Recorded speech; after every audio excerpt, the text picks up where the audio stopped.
"Samantha, you hate me, don't you?"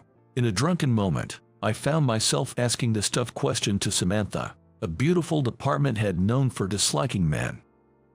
I'm embarrassed to be seen that way. Then, she began to reveal a surprising reason for her coldness towards men.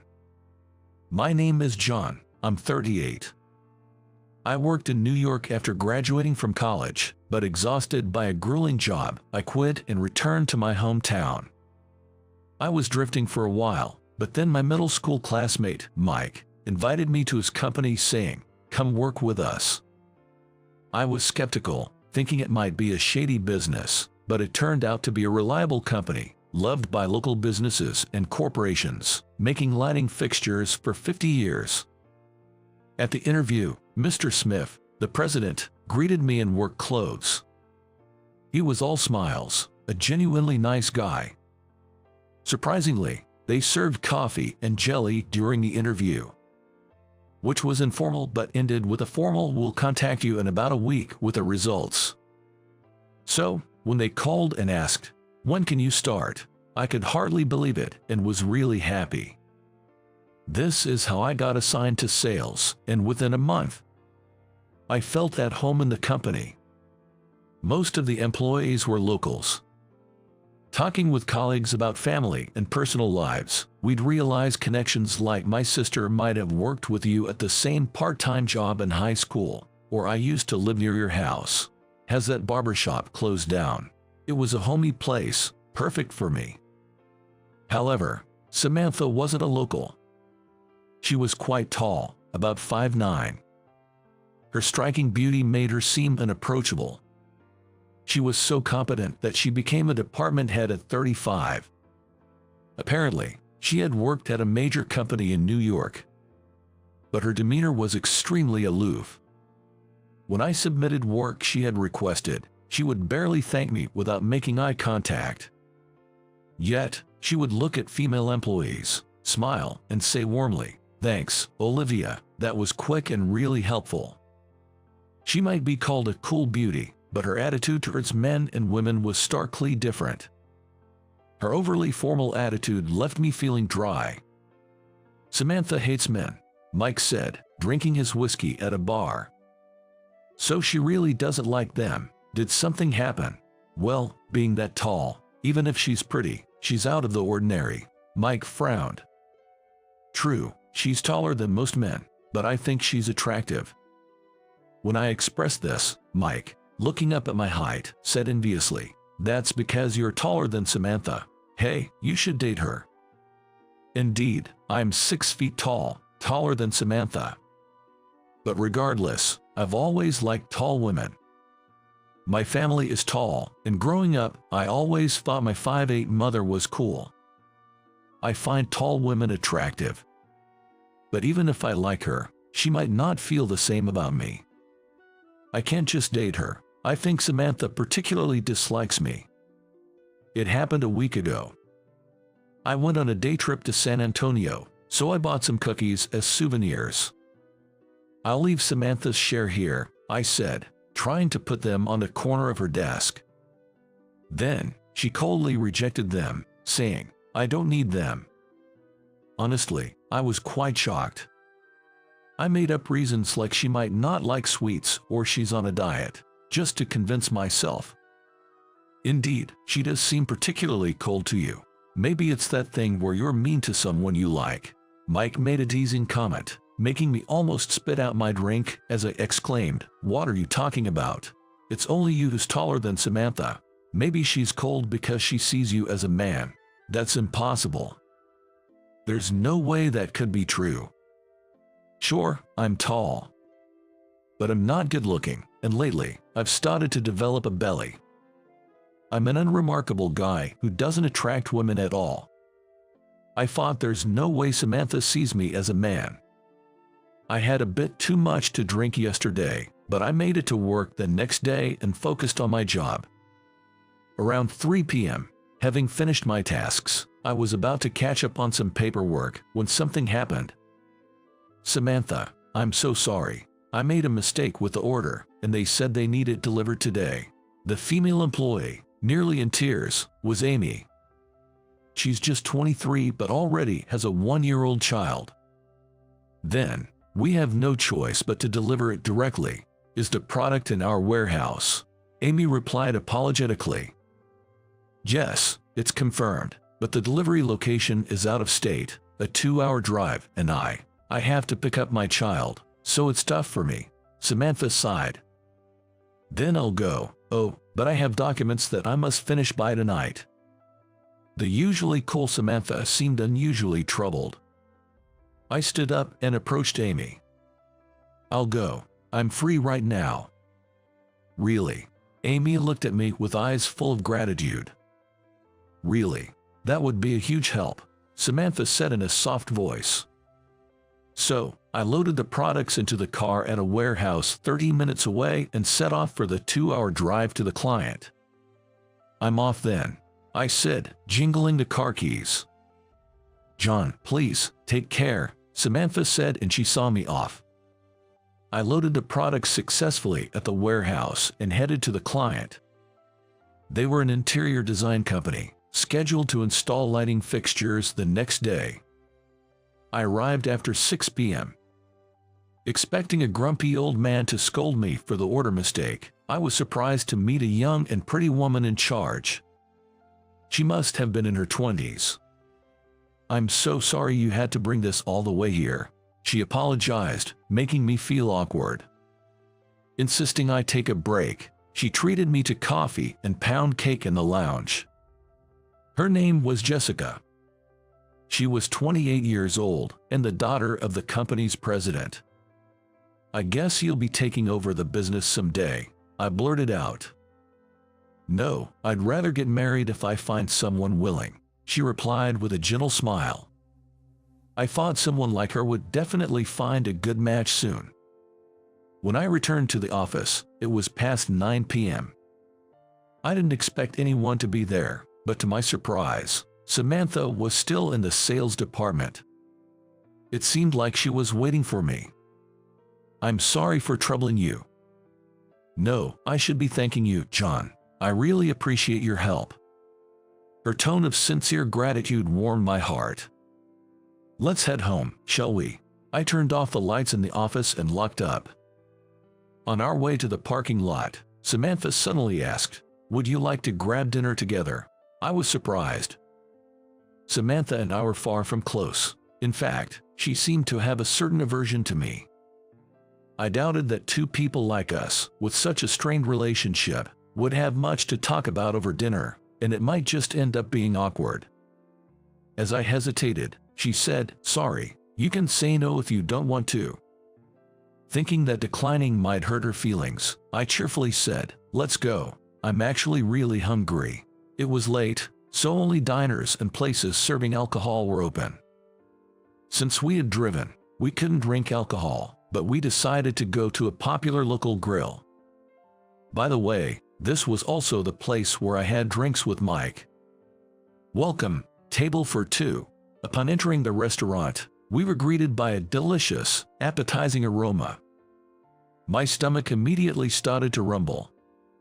We were led to a small table in the corner. The distance between us was quite close. A soft, flowery scent wafted from Samantha. Maybe it was her shampoo. Being so conscious of her femininity, I felt strangely excited. What would you like to drink? When the waiter approached us, I ordered Coca-Cola. But Samantha said, actually, I do want a drink. John, will you join me? We can call a cab for the car. I didn't know she liked alcohol that much and smiled wryly. Of course, I'll keep you company until we're both tipsy. So, we ordered beer. Somehow, I think we both expected we would end up drinking. Otherwise, why choose a grill? After the first beer, we switched to wine. Samantha and I surprisingly had the same taste in alcohol. As we recommended our favorite brands to each other, we both got quite drunk. Samantha, you hate me, don't you? Fueled by alcohol, I finally asked the difficult question. No, that's not true, she said, looking away. But you dislike men, right? It's pretty well known among the male employees. I pressed further. Samantha sighed. I'm embarrassed to be seen that way, especially as a manager. I didn't realize I was doing it. Then, she began to tell me why she was cold towards men. Her height had always been a complex for her. She had been tall since childhood, reaching her current height in middle school. Since boys developed later, all of them were shorter than her, and rather than seeing her as a girl, some even mockingly called her tall girl. Samantha had given up on being treated like a girl. However, in high school, things changed. Boys taller than Samantha started to appear. She became close to a 6'1" boy from the basketball team. On Valentine's Day, she bravely confessed her feelings. But he rejected her, saying, "Sorry, I think girls should be at most 5'7". That became a trauma for me. I've been uncomfortable around tall boys ever since. I thought it was a terrible story. Many understand that it's wrong to insult someone's appearance with words like fat or ugly, but why don't they realize that negatively commenting on someone's height can be just as hurtful? Then Samantha muttered softly, "You prefer shorter girls, don't you, John?" "No, I actually think I prefer taller women. It's more like they make me feel at ease." Samantha looked surprised, so I explained that everyone in my family is tall, and even my mother is 5'8". I grew up thinking my tall mother was cool. Does that make me sound like a mama's boy? Samantha shook her head. There are people like that, huh? She looked genuinely happy. It was the first time I had seen her smile so naturally, and she was so cute that my heart started racing. After that, Samantha and I began to go out for drinks occasionally. Although the atmosphere never got romantic, we did start talking more informally like friends in the bar. Then one day, I was called in by Mr. Smith, the company president. The atmosphere didn't seem negative, so I headed to the president's office without any particular expectations. I was even casually hoping it might be about a promotion. I was offered a seat on the sofa and sat down. Mr. Smith, sitting opposite me, held something. Curious, I looked closely. Inside was a photo of a woman. Photo. Do you have someone you're seeing, John? No, I don't. Then, Mr. Smith said with a smile, "You remember that delivery you made out of state? The young lady there seems to have fallen for you at first sight. How about a matchmaking meeting?" I was so surprised that I was at a loss for words. That young and pretty girl fell for me. Unbelievable. It's sudden, so I know it's shocking. Take some time to think about it. He handed me a file, which I accepted. There were resume and other photos of the woman. The woman in the photo was wearing a beige, elegant dress and was indeed very beautiful. She was only 28. Why would she be interested in someone 10 years older? Marriage with such a pretty girl. At that thought, Samantha's face came to my mind.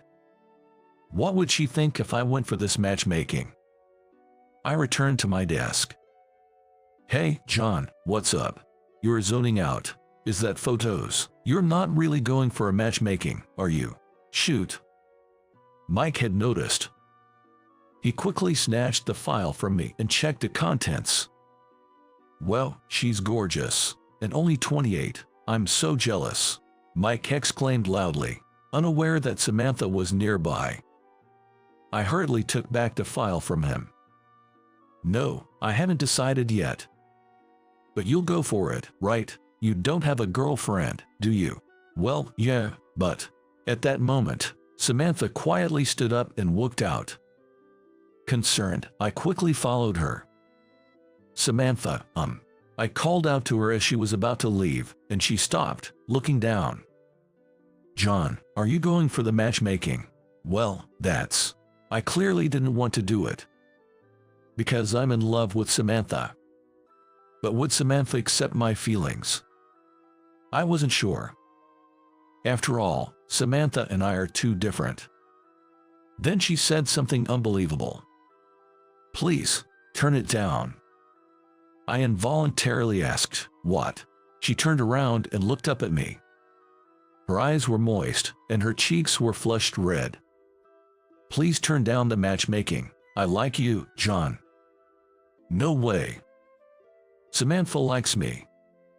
Samantha, beautiful, smart, with an outstanding figure, likes someone like me. Is that really, truly true? When I asked her seriously, Samantha nodded affirmatively. My heart felt warm with excitement. It was my first time experiencing mutual feelings with a woman, and I felt an overwhelming joy. I like you too, Samantha. Will you be my girlfriend? I took Samantha's hand, and with tears in her voice, she nodded, yes. Yay. Congratulations, Samantha. John, you actually won Samantha's heart. That's amazing. To my surprise, the sales team started appearing in the corridor. You guys were watching. I was so flustered remembering my own words. Samantha, too, crouched down, saying, I'm so embarrassed, I wish I could disappear. Keep it down, everyone. Let's get back to work. I tried to calm the commotion. But the women surrounded Samantha, excitedly chatting. Don't quit your job even if you get married. John, you owe us a treat now. Mike playfully hit me. Get back to work, all of you. What's all this fuss about? Mr. Smith, the president, even showed up. Shoot, just after the matchmaking proposal, and now I've decided to date Samantha. This is awkward. As I panicked, Mike reported to Mr. Smith. Samantha and John are starting a serious relationship with marriage in mind. Let's celebrate as a company. No, we're not talking about marriage yet. Is that so? Mr. Smith asked seriously. Oh no, is he angry? I stepped forward and bowed deeply to Mr. Smith. I'm sorry, it just happened now. I want to seriously date Samantha, so I must decline the earlier proposal. I braced myself for a scolding, but Mr. Smith laughed heartily. I always thought you two would be a good match. I never expected it to actually happen. Maybe I became a cupid of love. He easily blessed us, leaving me relieved. I'll handle the other party, don't worry. Congratulations, he said, placing a hand on my shoulder. Thank you, I nodded firmly. When I told my parents about my first ever girlfriend, they were overjoyed and insisted on meeting her.